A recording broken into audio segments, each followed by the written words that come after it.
there was a 40-minute meeting in judges' chambers with the lawyers. And while they were in there, they asked the family, are there any other people that you believe could be heirs that could come forward? And there were 2 people that they identified as possible heirs. And that's where the blood is. That's why they're pulling the blood, and that's what it's for, because there are 2 people. Are these heirs siblings? We don't know. From what I was told, went on in that meeting, these are 2 people who they believe could be children. So they would move ahead of the siblings. So it's very interesting right now how this all works out. They are trying to identify those people. They have names that they had delivered to the judge, so these people will be tested. Very interesting. Joining me now, John Hilbert, co-founder of Heir Hunters International, a company that finds missing heirs to estates. Now, you think you might have found someone who might even supersede the siblings. Is that correct, John? Well, Dr. Drew, thanks for having us. We are an international genealogical heirship firm, like you say, that finds missing heirs to estates. Early on, we found someone who came to us who said, would you help us find missing heirs to estates in this instant? And we were directed to a young man who we felt had his story add up. John, 1 second. Kevin has a question for you. I know there's a young man in New York that has been talked about, and maybe is that the young man you're talking about? No, that's not the person that we have spoken with. So even another one possibly. And so you use what kind of means to determine whether or not they have a viable attachment to the estate?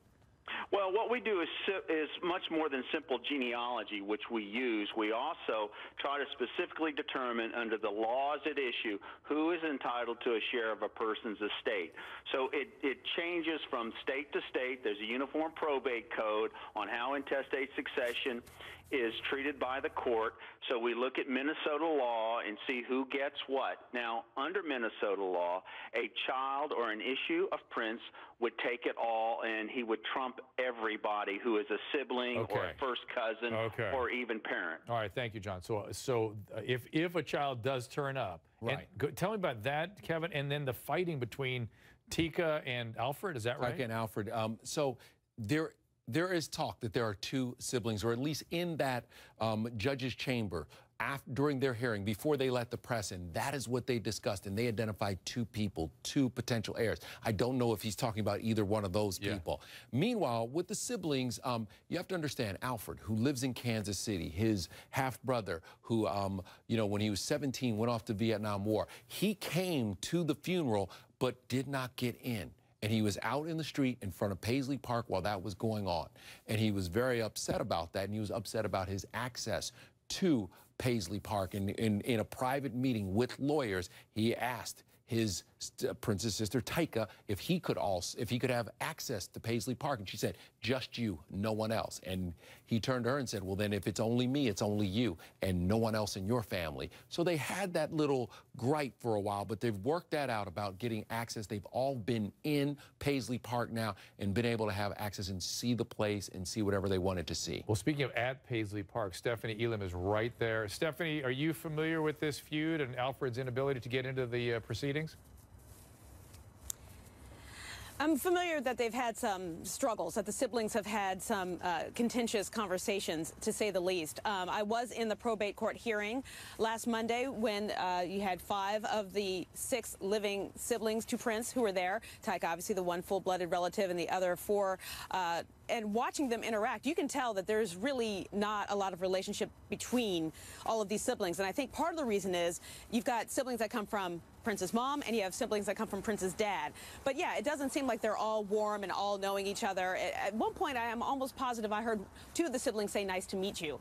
So they're half siblings, but because they're coming from different sides of the branch, they don't know each other. So it is very much fractured. And you have to remember, you know, you're talking about the brothers who live in Kansas City.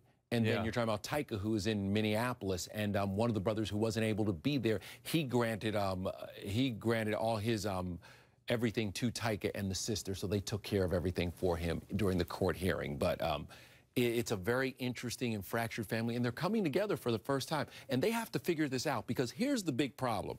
It's not that you have a chunk of money and they're dividing it up, but you're looking at assets like all that music in the vault. And someone told me that when they were in the vault 10 years ago that there were 15,000 songs. So if there's enough, as someone has estimated, for 87 albums to come out, how do you divide that up? How do you figure out who puts that out? Who's in control of that? And that is the big issue right now. It's not the money. They can figure out the money, but they can't figure out the assets. And until any of that money goes out, Drew, they're all That'll be even more interesting if they find out that these are Prince's children, because the children will trump the siblings, and they definitely don't know each other. So how are they going to work out all of those issues? Will be very interesting. So will the siblings have any claim if they're actually? No, they will be trumped.